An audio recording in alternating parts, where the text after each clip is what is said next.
নমস্কার, নবনীতা দিনকাল পরিবারে সবাইকে স্বাগত। আজকে বানাচ্ছি সব সবজি দিয়ে বেসন দিয়ে বড়া। বেসন, খাবার সোডা, নুন, ধনে, জিরে, একটু লঙ্কার গুঁড়ো সামান্য দিয়েছি, পেঁয়াজ কলি, বেগুন, টমেটো, কাঁচকলা, যে গাজর, বিট, শসা, ধনেপাতা, ফুলকপি, বাঁধাকপি,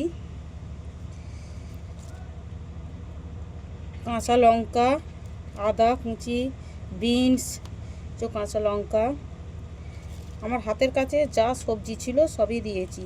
এই যে সিম, এই যে লাল লালগুলো সিম, এগুলো দিয়ে এবার আমি মেখে নেব। আগে থেকে আমি তেলটা গরম বসিয়ে দিয়েছিলাম, দিয়ে যে একে একে আমি বড়াগুলো ভেজে নেব। হ্যাঁ, আমি এতে সামান্য আলু দিয়েছিলাম। আপনারা যদি নিরামিষ করতে চান তাহলে আমি যে পেঁয়াজ কলিটা দিয়েছি, আপনারা পেঁয়াজ কলিটা দেবেন না। এরকম নিত্য নতুন ভিডিও পেতে আমার চ্যানেলটি সাবস্ক্রাইব করে আমার পাশে থাকবেন, আর কমেন্ট করে জানান আপনারা এরকম সবজির বড়া কারা কারা বানিয়ে খেয়েছেন। না খেলেও একবার বানিয়ে খেয়ে দেখবেন, খুব সুন্দর হয়। আর প্রচুর শেয়ার করবেন।